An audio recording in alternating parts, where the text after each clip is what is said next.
കാസർകോടൻ ഭാഷയ്ക്കൊപ്പം കടൽ കടന്നൊരു രുചി പെരുമ. റംസാനിൽ അത്താഴത്തിനും മുത്താഴത്തിനും വിഭവങ്ങളൊരുക്കി നാട്ടുകാരെയും മറുനാട്ടുകാരെയും വിരുന്നൂട്ടുകയാണ് ദുബായിലെ കാസർകോടൻ റെസ്റ്റോറന്റുകൾ. രുചിയിൽ മാത്രമല്ല, വിഭവങ്ങളുടെ പേരിലുമുണ്ട് കാസർകോടൻ ടച്ച്. മലയാളിയുടെ പതിവ് ഇഫ്താർ വിഭവങ്ങളിൽ നിന്ന് അടിമുടി വ്യത്യസ്തമാണ് കാസർകോടൻ വിഭവങ്ങൾ, പേരിലും രുചിയിലും.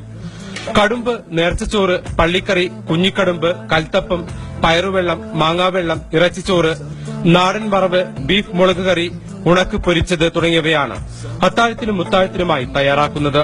കടുമ്പ്, കൽത്തപ്പം, പത്തിരി പറഞ്ഞാൽ നാടൻ പത്തിരി, അരി അരച്ചുണ്ടാക്കുന്ന പത്തിരി, പിന്നെ കറി വിഭവങ്ങൾ, പിന്നെ ബീഫിൽ പള്ളിക്കറി എന്നിട്ട് അറിയപ്പെടുന്ന ഒന്ന്, പിന്നെ ബീഫ് നാടൻ വറവെന്ന് പറഞ്ഞിട്ട് തേങ്ങ, ഫ്രഷ് തേങ്ങ ഇട്ടിട്ട്, പിന്നെ ഈ പയറ് വെള്ളം, മാങ്ങ വെള്ളം, ഇതെല്ലാം നമ്മുടെ നാട്ടിൽ കൂടുതൽ ഭക്ഷണത്തിന്റെ കൂടെ ആൾക്കാർ ഇഷ്ടപ്പെടുന്ന സാധനമാണ്. ആവിയിൽ വേവിച്ചെടുക്കുന്ന കടുമ്പും അരി അരച്ച് അപ്പപ്പോൾ ചുട്ടെടുക്കുന്ന നാടൻ ദോശയുമടക്കം വീട്ടിലുണ്ടാക്കുന്ന അതേ രുചിയാണ് ഇവിടേക്ക് ആകർഷിക്കുന്നതെന്ന് ഭക്ഷണപ്രേമികൾ.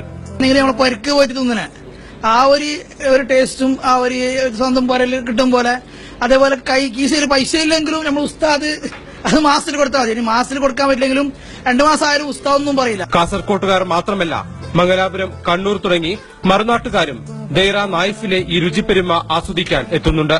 ക്യാമറാമാൻ പ്രമദ് ബി കുട്ടിക്കൊപ്പം NM Abubacker, Manorama news, Dubai.